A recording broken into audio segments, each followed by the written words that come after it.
มาสงขลาเมื่อได้มากินข้าวจ้อมกันค่ะเนาะกินน้ำพริกกับน้ำพริกปลาดุกค่ะเนาะน้ำพริกปลาดุกครับน้ำพริกแล้วก็จะมีผักกับนี่ค่ะเนาะถั่วต้มมะเขือต้มมะเขือพวงแตงผักกาดต้มค่ะเนาะแล้วก็ถั่วแตบต้มค่ะมาค่ะกินข้าวจ้อมกันมันก็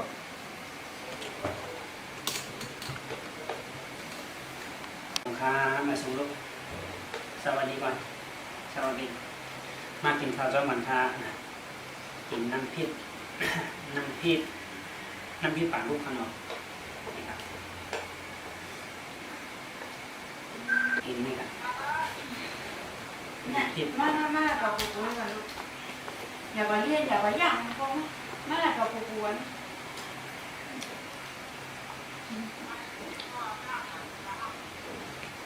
ไม่อย่าไปย่างเขาพวก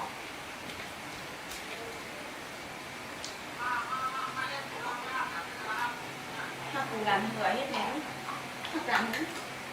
ถ้ากันหึ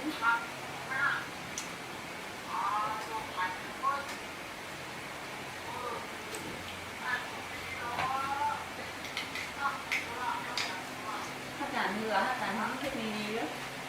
ที่ดีๆถ้าการทำถ้าการทำที่ดีที่ดีเนี่ย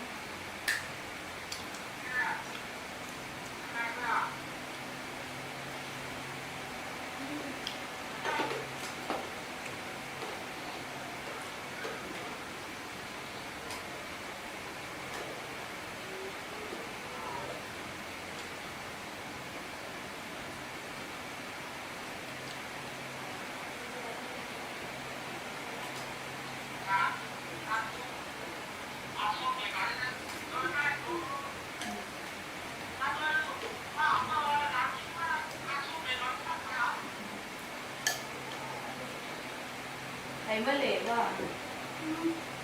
dạ mình mua là ngay được tiền nó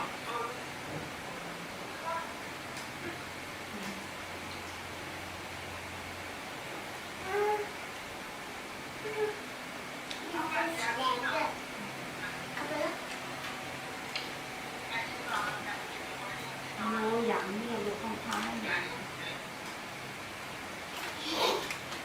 อย่าไปใจอย่าไปย่างนั่นนี่หรอ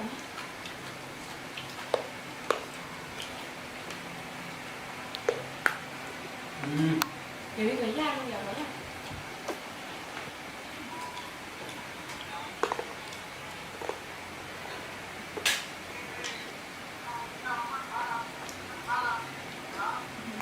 ไม่หลับกับปูปูนี่แล้วอ่ะปูปูนี่ชุดซอยไหนว่าการในปูอย่าไปกินเกลือให้นั้นย่างอีเนี่ยมาไม่จิตพายเห็นไปล้างมือกันเดี๋ยวไปล้างมือกัน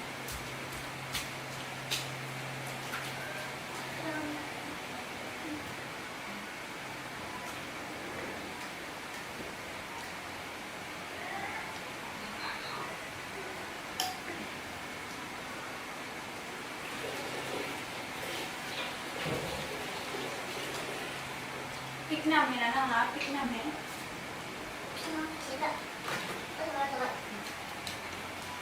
แม่จะเปลี่ยนลิงมาพูดแต่ต้องมีบ้างมีมั้งไม่กันกูบอกไม่ให้แกไปยาโปเขาก็เลยแบบให้แกหน่อยยาอย่างนั้นน่ะเด็กแกน้อยเขียนหน่อยก็เลยมันจะของพี่นี่เรียนไม่บอกพี่อ่ะพี่บอกพี่ด้วยไหนพี่บอกพี่ด้วยไหนเรียนไม่ที่นี่บอกพี่อันนี้กินได้กินไม่ได้ค่ะมันกูหนูไม่กินได้ไม่กินได้กินไหมบอกพี่เนี่ยไม่มีพอเข็มอะไรไปที่นี่ไม่เข็มมาไม่หรอกเนี่ยพื้นเนี่ยเรามันต้องแกะหน่อยไม่แกะ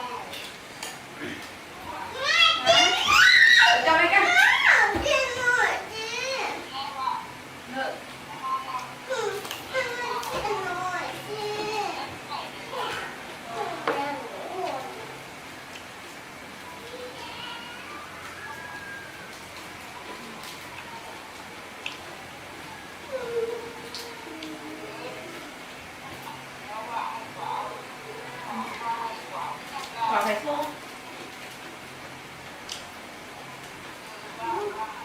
ระวังอร่อยไหมกินดีๆห้ามเอาทีนะไม่ได้ชูท้องไม่เอา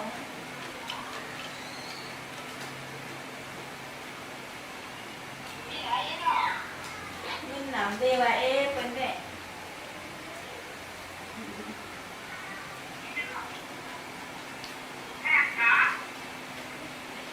ทำได้ไหน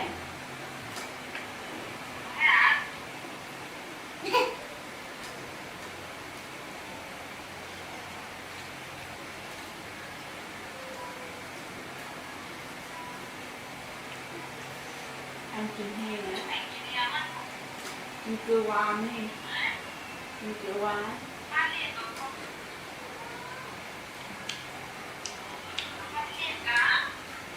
แต่ที่อันสกปรก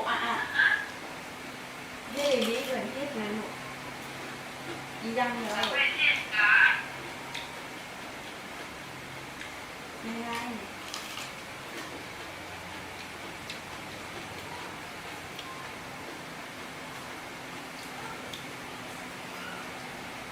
เดี๋ยววิเคราะห์ใช้งานเราเทียบแล้วเลยที่ใส่โลกไปเกียวลงนี่มันปันมากไปกิน